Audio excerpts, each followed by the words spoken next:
ખબર ગુજરાતમાં ખેડાથી સમાચાર મળ્યા છે કે જિલ્લાના મહુદામાં ડોક્ટર હોવાની ખોટી ઓળખ આપી છેતરપિંડી કરતા દંપતીને પોલીસે ઝડપી પાડ્યું છે।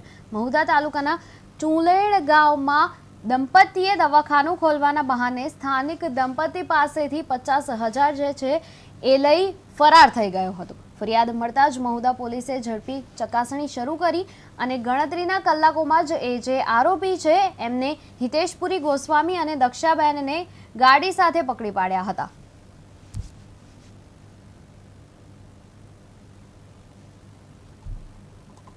તાલુકાના ચુણેલ ગામની અંદર એક અજાણ્યું કપલ અલ્ટો કાર લઈને આવ્યું હતું અને ત્યાં આગળ લોકોને વિશ્વાસ અપાવ્યો કે હું ડૉક્ટર છું અને અહીંયા આગળ ઘર ભાડે લેવાનો છું।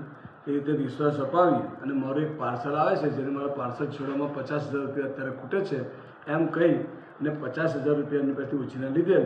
ત્યારબાદ એ ત્યાંથી ગુમ થઈ ગયેલ અને ક્યારે ગામ પર પછી આવેલ એમ 50,000 રૂપિયા વિશ્વાસમાં લઈને વિશ્વાસઘાત કરેલ છે। એ બાબતનો ગુનો મહુદા પોલીસ સ્ટેશનમાં 618/25 BNS કલમ 318(4), 319(2) અને 54 મુજબ રજીસ્ટર થયેલો।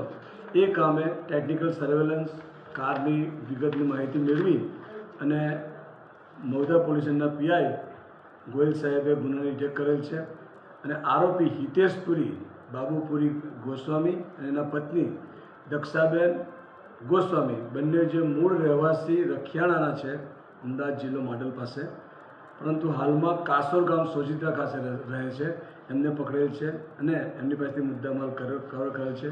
એમના ગુનાહિત ઇતિહાસમાં આ રીતે લોકોએ ઘણી બધી જગ્યાએ છેતરપિંડી કરી છે। કદાચ 50 કરતાં પણ વધારે જગ્યાઓએ એ લોકોએ નાના મોટા રકમ આ રીતે લીધેલ છે અને છેતરપિંડી કરીને પૈસા મેળવેલ છે।